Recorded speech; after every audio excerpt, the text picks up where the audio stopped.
Sir, आपके जो विरोधी पार्टियां हैं उनकी तरफ से आज सोशल मीडिया पे एक बहुत बड़ा बयान गर्दिश कर रहा है कि जिसमें असद नबी साहब के ताल्लुक से एक बयान आया है कि वो मक्का मदीना गए थे, मतलब अरब कंट्री में गए थे और वहाँ से झोली फैला के एक भीख मांगकर उन्होंने पैसा जमा किया और कॉलेजेस को बनाए। इसके ऊपर आप क्या कहेंगे? सबसे पहले तो जिन्होंने कहा है उनको ये बात समझनी चाहिए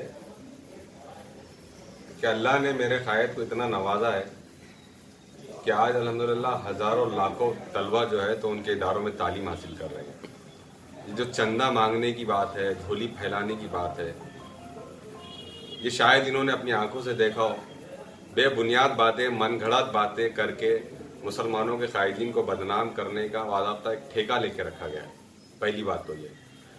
दूसरी बात यह है कि अगर मैं फ़र्ज़ ये समझ लूँ कि मेरे कायदीन ने चंदा जमा करके सब कुछ किया है, तो मिल्लत के लिए किया है, कौम के लिए किया है। आज जिन लोगों ने कहा है उनकी तो ये हैसियत हो गई है कि वो गैरों के सामने झोली फैलाकर पद मांग रहे हैं कि हमको खुदारा हमको पद दे दो, खुदारा पोस्टर्स के ऊपर हमारी फोटोज लगा दो। तो आज आपका आलम ये हो गया कि आप अपने उन लोगों के सामने जो है तो झोली फैला रहे हैं मामूली से पद के वास्ते, अपनी सियासी दुकान कायम व दायम रखने के वास्ते। तो आप अपनी कमजोरियां छुपाने के वास्ते एक ऐसे कायद को निशाना बना रहे हैं जो पूरे हिंदुस्तान के मुसलमानों की आज आवाज़ बना हुआ है। तो हम नहीं समझते कि इस किस्म के इल्ज़ामात की कोई हकीकत है। सबसे पहले तो उन्हें अपने आप में झांक कर देखने की ज़रूरत है कि वो किसके सामने झोलियां फैलाकर अपना पद बचा रहे हैं, अपने आप को बचा रहे हैं, अपनी सियासी दुकान को बचा रहे हैं। उनको समझना चाहिए जिन्होंने कहा। सर, एक आरोप ये भी लग रहा है कि एमआईएम जो है तो सेकुलर पार्टियों के जो उम्मीदवार रहते हैं इनको गिराने का काम किया जा रहा है और कहने के पिछले दरवाजे से बीजेपी को ताकत पहुंचाने का काम किया जा रहा है। यानी कहने के ये बीजेपी की जैसा हमेशा आरोप रखते हैं कि आप बी टीम है, इसके पर क्या कहेंगे? सर, ये इल्जाम तो इतना पुराना हो गया है, अब ये सुन के भी लोग जो है तो उग चुके हैं।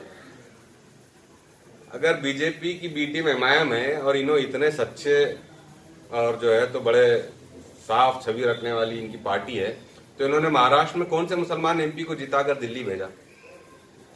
पूछिए अपने पार्टी के लोगों से। अगर इनकी पार्टी के लोगों ने कभी किसी मुस्लिम उम्मीदवार को टिकट दे भी दिया तो हराने के लिए खुद इन्हीं की पार्टी के वर्कर्स काम करते हैं जिन्हें मुसलमान नाम नहीं चलता।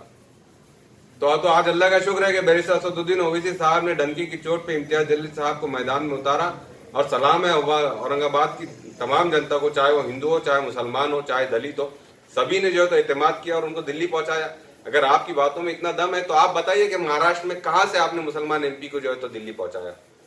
आप ढंग से एमएलए नहीं चुन सकते मुसलमान अपनी ही पार्टी के, और आप दूसरों पे इल्जाम लगा रहे हैं। तो समझने की जरूरत है इस बात।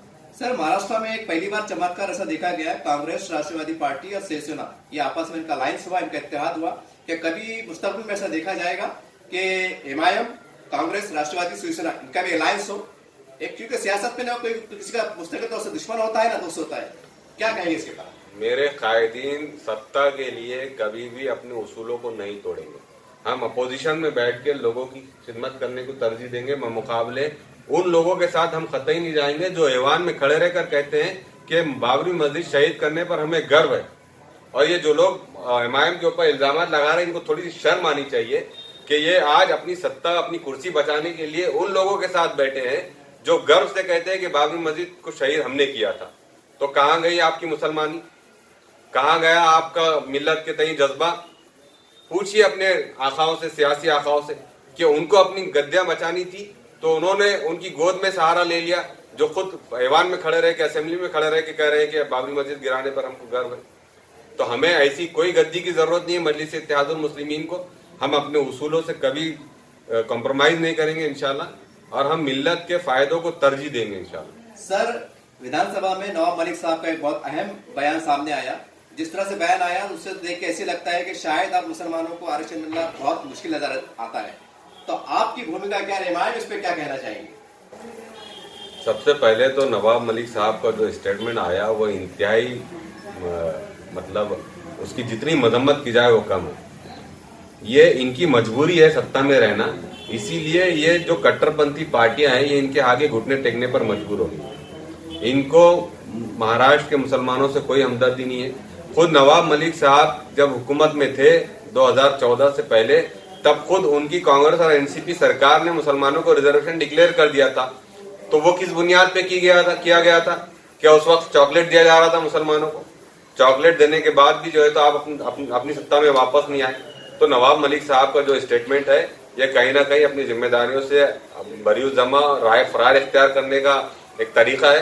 वो एक तरफ मजलिस इत्तेहादुल मुस्लिमीन ने पूरे महाराष्ट्र के मुसलमानों में एक शऊर बेदार कर दिया कि हाईकोर्ट कह रही है कि मुसलमानों को 5% एजुकेशन में रिजर्वेशन मिलना चाहिए, और एक आम मुसलमान उसके लिए अब आवाज उठाने लगा है। और वो ये यहाँ तक कह रहे हैं कि आने दो इनको आने वाले इलेक्शंस में हमारे दरवाजों पर, तब हम इनसे पूछेंगे कि तुमने जो वादा किया था रिजर्वेशन का उसका क्या हुआ।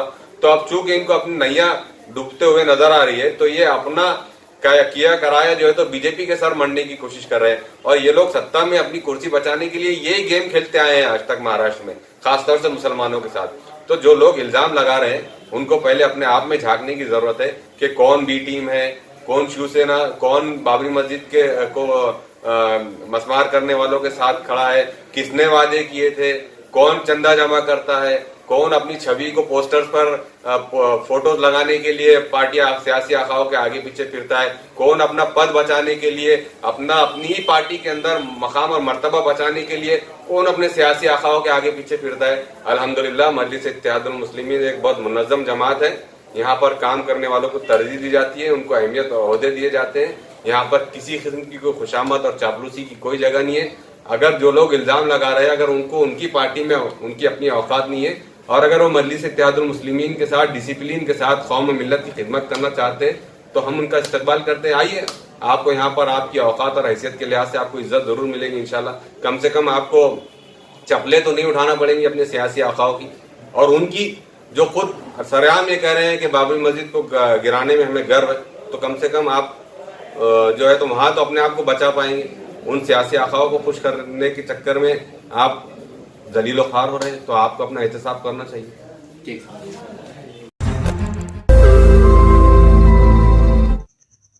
रोज नई खबरों को देखने के लिए हमारे औरंगाबाद समाचार चैनल को सब्सक्राइब कीजिए और नोटिफिकेशन पाने के लिए हमारे बेल आइकन को दबाइए, ताकि हर खबर की नोटिफिकेशन आपको मिलती रहे।